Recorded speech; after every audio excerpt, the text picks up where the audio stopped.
Hi friends, welcome to our channel. இன்றைக்கி என்ன பார்க்க போகிறோன்னா, ஒரு ஃபேன்சியான சாரீக்கு வந்து ப்ளவுஸ் வந்து ஸ்டிச் பண்ணி தர சொல்லியிருக்காங்க.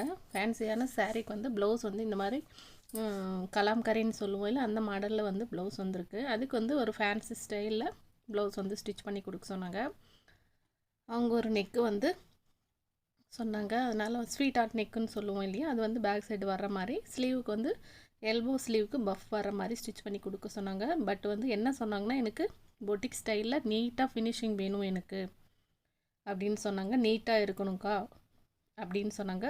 நான் அமௌண்ட் கொஞ்சம் எக்ஸ்ட்ரா ஆகும், நீட்டாக தைக்கணுன்னா, பொட்டிக் ஸ்டைலில் தைக்கணுன்னாக்கா கொஞ்சம் அமௌண்ட் எக்ஸ்ட்ரா சொன்னேன். ஓகே அப்படின்னு சொன்னாங்க. நான் ஸ்டிச் பண்ணுறத விட ஒரு 50 ருபீஸ் எக்ஸ்ட்ரா சொன்னேன். ஓகேக்கா, எனக்கு ஸ்டிச் பண்ணி கொடுங்க, நீட்டாக வேணும் எனக்கு அப்படின்னு சொன்னாங்க. பொட்டிக் ஸ்டைல்னால் அவங்க வந்து எம்மிங் ஆர் பைப்பிங் அந்த மாதிரி வைக்காமல் நீட்டாக கேன்வாஸ் பேப்பர் வச்சு ஸ்டிச் பண்ணி தர சொன்னாங்க. சரின்னு சொல்லிவிட்டு நான் வாங்கிட்டு உடனே அவங்க எனக்கு காலையில் கொடுத்தாங்க. ஈவினிங் வேணுங்க்கா, எமர்ஜென்சி, நான் ஊருக்கு போகிறேன் அப்படின்னு சொன்னதுனால சரி ஓகேன்னு சொல்லிவிட்டு வாங்கிட்டு நார்மல் நம்ம ரெகுலர் கஸ்டமர் தான். ரெகுலர் கஸ்டமர் வந்து நம்ம திடீர்னு வேணும்னா கூட நம்ம ஸ்டிச் பண்ணி தரணும். நல்ல வேலை அப்போ வந்து எனக்கு எந்த ஒரு கமிட்மெண்ட்ஸும் இல்லை, ப்ளவுஸ் வந்து அர்ஜென்ட்டாக கொடுக்குற கமிட்மெண்ட்ஸ் இல்லை, அதனால் ஓகேன்னு சொல்லிட்டேன். அதுக்கப்புறம் கேன்வாஸ் பேப்பர் வச்சு தான் இந்த நெக்கு வந்து ஃபினிஷ் பண்ணியிருக்கேன். பாருங்கள், இந்த மாதிரி நெக்கு தான் ஸ்டிச் பண்ணி சொன்னாங்க அவங்க. ரொம்ப அகலமாக இல்லாமல் நீட்டாக எனக்கு ஸ்டிச் பண்ணி கொடுங்க அப்படின்னு சொன்னாங்க. அதனால் சொல்லிவிட்டு நான் வந்து கேன்வாஸ் பேப்பரை வந்து லைனிங் கிளாத்தோட அட்டாச் பண்ணிட்டேன். பட் இதில் ஒரு பிரச்சனை என்னன்னா, இது வந்து கலாம்கரி ப்ளவுஸு கொஞ்சம் திக்காக இருக்கும். நம்ம அதனால் அந்த லைனிங் பீஸில் வந்து நான் வந்து கேன்வாஸ் பீஸை வந்து அட்டாச் பண்ணிட்டேன். அதே ஒரு வெயிட்டில் ப்ளவுஸ் வந்து ட்ரான்ஸ்பரண்ட்டாக இருந்துச்சுன்னா அப்போ வந்து இந்த கேன்வாஸ் பேப்பரை வந்து நம்ம லைனிங் ப்ளவுஸில் வந்து ஃபிக்ஸ் பண்ண முடியாது. தனியாக வந்து கேன்வாஸ் பேப்பர் ரெடி பண்ணிவிட்டு அதுக்கப்புறம் தான் நம்ம ஸ்டிச் பண்ணியிருப்போம். பட் இதில் ஒரு அட்வான்டேஜ் என்னன்னாக்கா, கலாம்கரி ப்ளவுஸில் வந்து கேன்வாஸ் பேப்பரை வந்து அட்டாச் பண்ணாமல் லைனிங் கிளாத்தில் நான் அட்டாச் பண்ணியிருக்கேன். ஈஸியாக எனக்கு வந்து ஃபினிஷ் பண்ண முடிஞ்சுது. எல்லாமே செட் பண்ணிவிட்டு சின்னதாக இந்த பால் பின் வந்து நான் ஸ்டிக் பண்ணிக்கிறேன். ஏன்னா நம்மளுக்கு ஈஸியாகவும் இருக்கும், நகராகவும் இருக்கும். நீட்டாக தைக்கணுன்னா நம்ம நிதானமாக அந்த கேன்வாஸ் பேப்பர் மேலே தையல் போடாமல் கேன்வாஸ் பேப்பர் ஒட்டியே இருக்கிற இடத்துல வந்து தையல் போட்டு ஸ்டிச் பண்ணிக்கிறேன். நம்ம பொட்டிக் ஸ்டைலில் வந்து தைக்கணுன்னா நான் ஒரு சில எத்திக்ஸ் வந்து யூஸ் பண்ணுவேன். என்னென்னா, ப்ளவுஸ் கிளாத்தும் அயன் பண்ணிக்குவேன், லைனிங் கிளாத்தும் அயன் பண்ணிவிட்டு கேன்வாஸ் பேப்பர் வச்சு ஸ்டிச் பண்ண அயன் பண்ணிவிட்டு நான் ஸ்டிச் பண்ணும்போது நீட்டாக இருக்கும். ஃபினிஷிங் வந்து எந்த ஒரு சுருக்கமும் இல்லாமல் பர்ஃபெக்டாக இருக்கும். அந்த மாதிரி ட்ரை பண்ணி பாருங்கள். லைனிங் இது அயன் பாக்ஸ் இல்லைன்னா நம்மளுக்கு பரவாயில்லை. அயன் பாக்ஸ் இருக்கிறவங்க வந்து யூஸ் பண்ணி பாருங்கள், நீட்டாக இருக்கும். கிளாத் வந்து ஃபினிஷிங்காக இருக்கும். அதே ஒரு எந்த சமயமும் சுருக்கம் இல்லாமல் நம்மளுக்கு பார்க்குறதுக்கும் அழகாக இருக்கும். ப்ளவுஸ் வந்து ரெடிமேட் ப்ளவுஸ் மாதிரியே இருக்கும் பார்க்குறதுக்கு. பட் வந்து நம்ம மெஷர்மெண்ட் எடுத்து ஸ்டிச் பண்ணும்போது சூப்பராக இருக்கும்.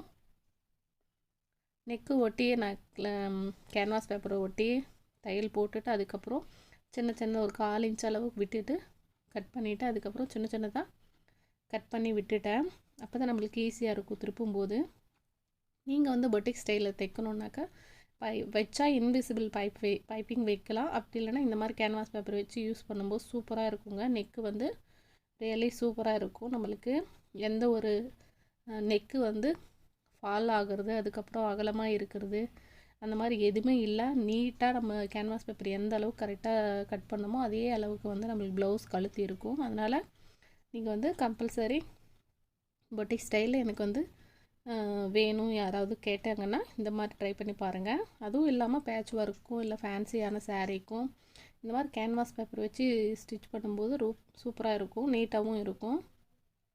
நம்ம தைக்கிறதுக்கும் கொஞ்சம் ஈஸியாகவும் இருக்கும். எந்த ஒரு நெக்கு வந்து அகலமாக ஆகாமல் இல்லை கம்மியாக ஆகாமல் சூப்பராக கரெக்டாக நம்ம எந்த அளவுக்கு கேன்வாஸ் பேப்பர் கட் பண்ணுறோமோ அதே அளவுக்கு வந்து நம்மளுக்கு நெக்கு வந்து ஷேப் வரும். பாருங்கள், சூப்பராக இருக்குது.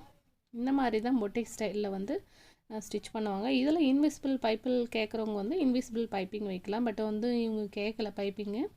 எனக்கு பைப்பிங் எல்லாம் வேணாம் இந்த மாதிரி தான் வேணும் அப்படின்னு சொல்லிட்டு அவங்க ஆல்ரெடி அளவு ப்ளவுஸ் காட்டி தான் எனக்கு ஸ்டிச் பண்ணி கொடுக்க சொன்னாங்க. சேம் அதே மாதிரி ஸ்டிச் பண்ணி கொடுத்து சூப்பராக இருந்துச்சு. ஃபிட்டிங்கும் கரெக்டாக இருந்துச்சு, பர்ஃபெக்டாக இருந்ததுனால மறுபடியும் அவங்க ஊருக்கு போகும்போது எனக்கு ஒரு 4 ப்ளவுஸ் கொடுத்துட்டு போனாங்க. நான் ஊருக்கு போய் ஒரு 1 வீக்கில் வந்துடுவேங்க, எனக்கு அதுக்குள்ளே ஸ்டிச் பண்ணி வைங்க. சூப்பராக இருந்துச்சு எனக்கு ஃபிட்டிங்கு. அவங்க அப்பப்போ அவங்க பெங்களூரில் தான் ஒர்க் பண்ணுறாங்க. பெங்களூரில் ஸ்டிச் பண்ணும்போது கூட அந்த அளவுக்கு எனக்கு பர்ஃபெக்ட் இல்லைக்கா, பட் வந்து இங்கே எனக்கு சூப்பராக செட் ஆகிடுச்சு அப்படின்னு சொல்லிவிட்டு அவங்க வந்து பெங்களூர்லேருந்து வரும்போது ப்ளவுஸ் எடுத்துகிட்டு வருவாங்க. கொடுத்துட்டு இங்கே ஏதோ 1 2 அர்ஜென்ட்டுக்கு ஏதோ ஒன்று ஸ்டிச் பண்ணி வாங்கிக்கிட்டு மீதியெல்லாம் என்கிட்ட கொடுத்துட்டு போயிடுவாங்க. மறுபடியும் ஊருக்கு வரும்போது என்கிட்ட வாங்குவாங்க. அந்த மாதிரி கஸ்டமர் தான் அவங்க. இவ்வளோத்துக்கும் பெங்களூர் சிட்டியில் தான் இருக்காங்க. பட் இந்த அளவுக்கு எனக்கு பர்ஃபெக்டாக ஃபிட் ஆகலக்கா அப்படின்னு சொல்லிட்டு தான் என்கிட்ட வந்து கொடுத்தாங்க.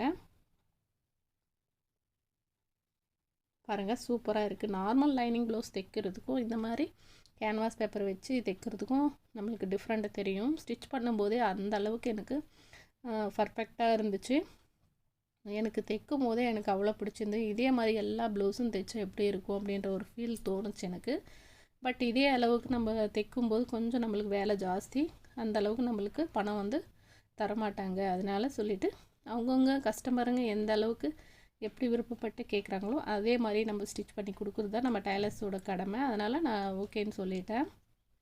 அவங்க எப்படி கேட்குறாங்களோ அந்த அளவுக்கு, அவங்க பட்ஜெட் வந்து இவ்வளோ தான், எனக்கு இவ்வளோத்தில் டிசைன் வேணும், இவ்வளோ இதில் எனக்கு ஸ்டிச் பண்ணி கொடுங்கன்னா நம்ம அதுக்கு தகுந்த மாதிரி ஸ்டிச் பண்ணி தருவோம். அவ்வளோதான். ஃபுல் ப்ளவுஸு வந்து நீட்டாக ஸ்டிச் பண்ணி கொடுத்துட்டு எனக்கு அவ்வளோ சாட்டிஸ்ஃபேக்ஷனாக இருந்துச்சு. சூப்பராக இருந்துச்சு. இதே மாதிரி ப்ளவுஸுங்க வந்து அவங்களுக்கு தைக்கணும். அது எப்போ வந்து தைக்கிறோம் அப்படின்னு சொல்லிட்டு ஒரு ஈகராக வெயிட் பண்ணிகிட்டு இருந்தேன். பட் அந்த அளவுக்கு அவங்க ப்ளவுஸ் ஸ்டிச் பண்ணும்போது எனக்கு அந்த அளவுக்கு ஹாப்பியாக இருந்துச்சு. ஏன்னா அந்த ஃபினிஷிங் வந்து நீட்டாக இருந்துச்சு, சூப்பராக இருந்துச்சு. நம்மளாலேயும் பொட்டிக் ஸ்டைலில் வந்து ப்ளவுஸ் ஸ்டிச் பண்ணி தர முடியும் அப்படின்றது ஒரு கான்ஃபிடென்ட் வந்து எனக்கு வந்தது. எப்படி கேட்டாலும் நம்ம ஸ்டிச் பண்ணி தருவோம் அப்படின்னு சொல்லிட்டு என் மேலேயே எனக்கு ஒரு கான்ஃபிடென்ட் வந்தது. அதனால் நீங்களும் இந்த ப்ளவுஸ் தைக்க மாட்டேன், அந்த ப்ளவுஸ் தைக்க மாட்டேன், அந்த பேட்டர்ன் ஒர்க் தைக்க மாட்டேன், பேட்ச் ஒர்க் தைக்க மாட்டேன்னு எதுவுமே சொல்லாமல் ஆர்டினரியாக நம்ம ப்ளவுஸ் கட்டிங் அண்ட் ஸ்டிச்சிங் தெரியும்னாவே மற்றதெல்லாம் நம்ம தைக்கிறது வந்து ரொம்ப ஈஸி. நீங்களும் ட்ரை பண்ணி பாருங்கள். சூப்பராக வந்திருக்கு. நெக்கு வந்து எந்த ஒரு நம்மளுக்கு டிஃப்ரெண்ட்டும் கிடைக்கல. கழுத்து வந்து இந்த பக்கம் அந்த பக்கம் நகரவே இல்லை. சூப்பராக ரெடி பண்ணிட்டேன் பேக் சைடு. இப்போ ஃப்ரண்ட்டும் நார்மலாகவே ஃப்ரண்ட் வந்து ஸ்டிச் பண்ணுறேன். அப்புறம் பட்டி பீஸ் எல்லாமே கட் பண்ணி வச்சிட்டேன்.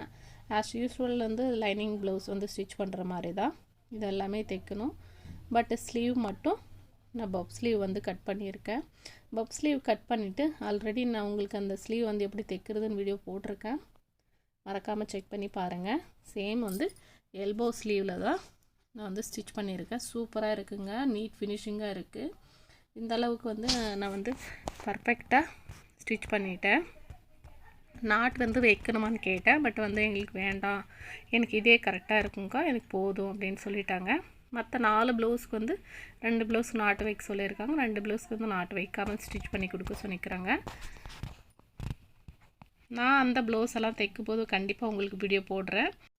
ஓகே ஃப்ரெண்ட்ஸ், பாய், தேங்க்யூ.